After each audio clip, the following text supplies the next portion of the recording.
Hello, Ori's Oasis channel or Ori Oasis channel. Actually, good morning. Um, this was something Dee and I had been speaking about last night, and I was like, I asked her, I said, you know what, is it cool if I bring up this topic to your channel and your page? And she was like, yeah, sure, woohoo.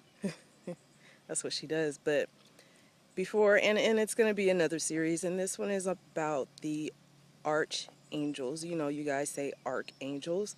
But I want you guys to pay attention to the way you use words. And if you say archangels, think about it real quick. The difference between an arc and an arch. An arc contains or holds information. It would hold something in its place. An arch is a bow that leads from one direction to a next. It's like a bridge from one gap to another gap. And when you think about the Ark of the Covenant, you know it houses information. Angels are supposed to consistently be working, but when you place them in a position to where they're encapsulated in something without working at all, think about it.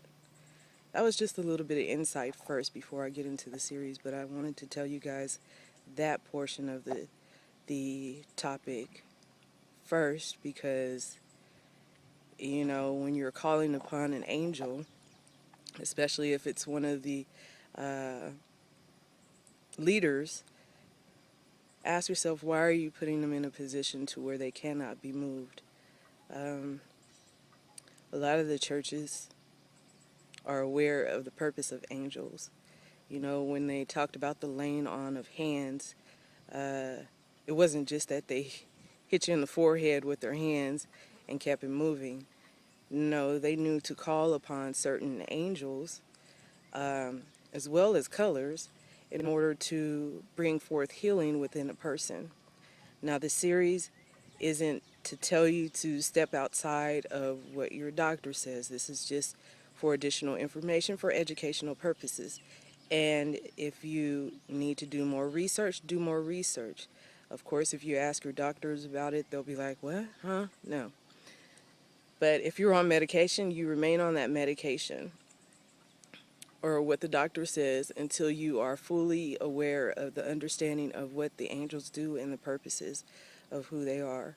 I'm actually going to start with one of them in the next video after this, but this was just a short introduction or aside on what a bow does. I mean, if you think about a centaur, you know, and I hate how they have the images of a centaur now pointing directly in front of them. A centaur points up to the sky and eventually the arrow lands where it needs to, but the centaur is holding an arch, you know, archery.